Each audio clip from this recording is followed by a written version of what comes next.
Pastor గారి దగ్గరికి వెళ్ళి, అయ్యా, నేనింక ఈ చర్చికి రానండి బాబూ. ప్రార్థన జరుగుతుంటే ఎవరి గోల వాళ్లదే. కొందరు ఫోన్లలో మునిగిపోతారు, ఇంకొందరు గుసగుసలాడుకుంటూ కబుర్లు.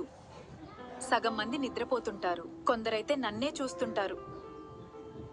వీళ్ళంతా ఉత్త కపటదారులండి అని ఆవేదన పడింది. పాస్టర్ గారు చాలా శాంతంగా అదంతా విని, నువ్వు చర్చి మానేసే ముందు నా కోసం చిన్న పని చేస్తావా అని అడిగారు. నిండుగా నీళ్లున్న ఒక గ్లాసు ఆమెకిచ్చి, దీంతో మన చర్చి చుట్టూ 2 రౌండ్లు వెయ్యి, కానీ ఒక్క చుక్క నీరు కూడా కింద పడకూడదు సుమా అని చెప్పారు. ఆవిడగారు అలాగేనని ఆ గ్లాసు పట్టుకుని భలే జాగ్రత్తగా 2 రౌండ్లు వేసి వచ్చి, సరా ఒక్క చుక్క కూడా వలకలేదు అని నవ్వుతూ చెప్పింది. అప్పుడు పాస్టర్ గారు, మరి నువ్వు నడిచేటప్పుడు ఎవరైనా ఫోన్ చూడటం, కబుర్లు చెప్పుకోవటం లేదా తప్పులు చేయడం గమనించావా అని అడిగారు.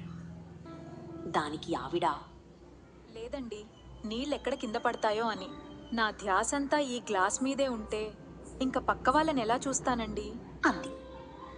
పాస్టర్ గారు చిరునవ్వుతో, అదేనమ్మా నేను చెప్తున్నది. చర్చికి వచ్చినప్పుడు గ్లాసు మీద పెట్టిన శ్రద్ధ దేవుడి మీద పెడితే పక్క వాళ్ళు ఏం చేస్తున్నారో నీకెందుకు పడతదమ్మా? దేవుని వైపు చూడు, అప్పుడు మనుషులు నిన్ను పరధ్యానంలో పడేయలేరు అన్నారు. గుర్తుంచుకోండి, బైబిల్లో యేసయ్య నన్ను వెంబడించండి అన్నాడు, కానీ మనుష్యులను వెంబడించమనలేదు కదండి.